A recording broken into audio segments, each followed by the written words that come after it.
Bonjour, ici Guy Bourgeois, j'espère que vous allez bien.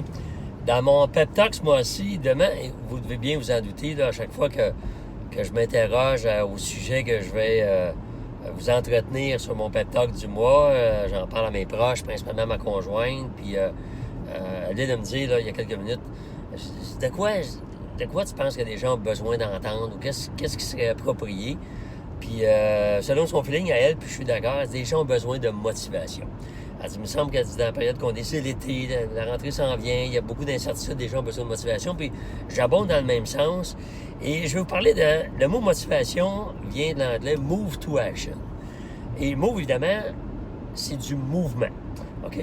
Alors, la motivation provient d'un mouvement, d'être en action vers quelque chose. Je ne vous apprends rien, assurément, mais mon travail et mon but, c'est simplement de vous ramener des idées sur le dessus, si on veut, là, de la pile de votre mindset, de votre vision des choses. Donc, pour être motivé, il faut être en mouvement. Je ne sais pas ce que vous vivez actuellement, ce que vous ressentez, est-ce que vous êtes au travail, est-ce que vous êtes sur la PCU, le chômage, ou est-ce que vous êtes en affaires, est-ce que ça va bien, est-ce que vous débordez de travail parce que votre domaine d'activité vous emmenez ça, ou à l'inverse, vous êtes en période très tranquille. Mais une chose est sûre, admettons que vous êtes en période tranquille, vous devez demeurer en mouvement. C'est-à-dire que, supposons que vous avez plus ou moins votre emploi, puis que vous êtes sans emploi ou vous allez la reprendre, puis c'est peut-être le moment d'être en mouvement, puis de chercher autre chose, ou d'apprendre autre chose, d'ajouter une nouvelle corde à votre arc. Si vous êtes en business, vous êtes dans le monde de la vente, puis que vous êtes arrêté, bien c'est peut-être le bon moment de regarder ce qui se fait ailleurs dans votre domaine, d'apprendre, de bouger, de chercher, de voir de nouvelles façons que vous pourriez faire pour rejoindre votre clientèle ou pour agir. Si vous êtes entrepreneur, bien la même chose, regardez ce qui se passe ailleurs, donc être en mouvement, pas attendre en petite boule pour voir ce qui va se passer, puis on verra après. C'est toujours chercher, se questionner, étudier, apprendre, réfléchir. C'est ça pour moi être en mouvement. La pire chose qu'on peut faire lorsqu'il y a de l'incertitude, c'est être en mode attente.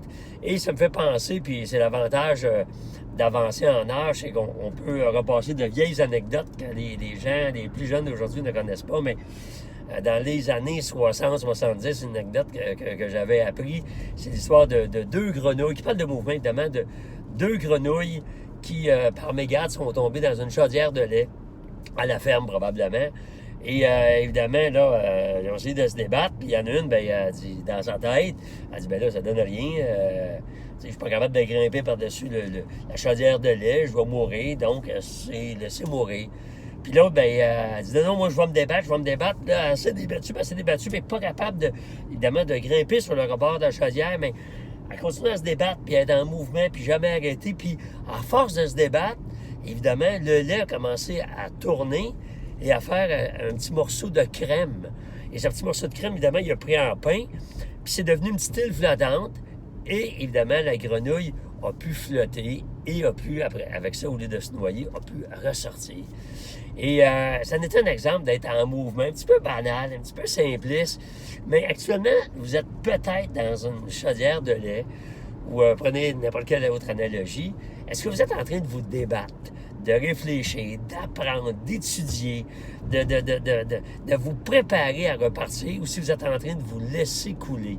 Alors, je vous invite à réfléchir à ça, à faire la grenouille qui se débat, ou le canard qui semble être bien tranquille sur le dessus de la rivière, au dessus du lac, mais qu'en dessous, il pédale en tabarnouche, et de vous amener à de nouveaux horizons. C'est ce que je vous souhaite. En réalité, ce n'est pas un souhait, ça devrait être une recherche incessante de trouver de nouvelles façons de faire. Alors voilà, c'était mon petit message du mois. J'espère que the best is yet to come pour vous, que le meilleur s'en vient, et on se reparle là, dans quelques semaines. Au revoir.